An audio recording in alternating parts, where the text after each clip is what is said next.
Jagan YCP ఎమ్మెల్యేలు శాసనసభ సమావేశాలకు మొహం చాటేస్తుంటే మండలి సమావేశాలకు మాత్రం వైసీపీ సభ్యులు హాజరవుతుండటం కాస్త ఆశ్చర్యంగానే ఉంది.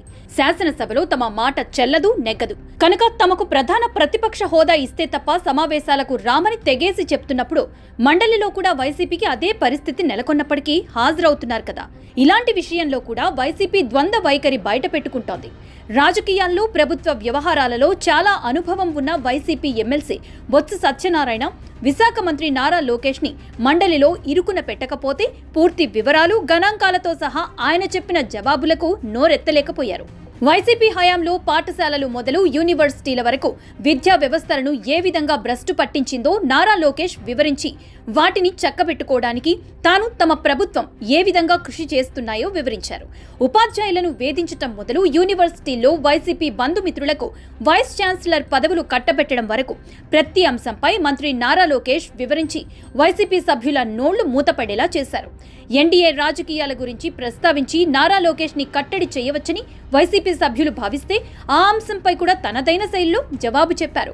మీ హయాంలో దెబ్బతిన్న రాష్ట్రాన్ని మళ్లీ చక్కబెట్టుకోవడానికి కేంద్ర ప్రభుత్వం సహాయ సహకారాలు చాలా అవసరం. అందుకే టీడీపీ జనసేనలు కేంద్ర ప్రభుత్వానికి బేషరతుగా మద్దతు ఇస్తున్నాయి. మాకు రాజకీయాల కంటే రాష్ట్ర ప్రయోజనాలే ముఖ్యం. కేంద్రంతో సత్సంబంధాలు మెయింటైన్ చేస్తున్నందునే అమరావతికి పోలవరానికి నిధులు తెప్పించుకోగలిగాం. వైజాగ్ స్టీల్ ప్లాంట్ కాపాడుకోగలిగాం. విశాఖ రైల్వే జోన్ సాధించుకోగలిగాం. రాష్ట్రానికి భారీ పరిశ్రమలు ప్రాజెక్టులు సాధించుకోగలుగుతున్నాం. మీరు కూడా అధికారంలో ఉన్నప్పుడు కేంద్రంతో సఖ్యతగానే ఉండేవారు కదా.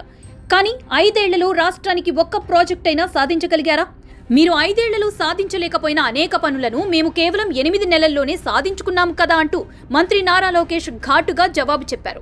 జగన్ ముఖ్యమంత్రిగా ఉన్నప్పుడు ప్రతి 1-2 నెలలకోసారి ఢిల్లీ వెళ్లేవారు. దేనికంటే రాష్ట్రానికి సంబంధించిన అంశాల గురించి మాట్లాడడం కోసం, నిధుల కోసమని చెప్పుకునేవారు. కానీ అక్రమాస్తుల కేసులు, వివేక హత్య కేసు, అప్పుల కోసమో వచ్చేవారనే విషయం బీజేపీ నేతలు బయటపెట్టారు కదా. గతం మరిచిపోయి గజనీలాగా వ్యవహరిస్తున్న వైసీపీ నేతలకు ఎప్పటికప్పుడు ఇలా గుర్తు చేయడం చాలా అవసరమే.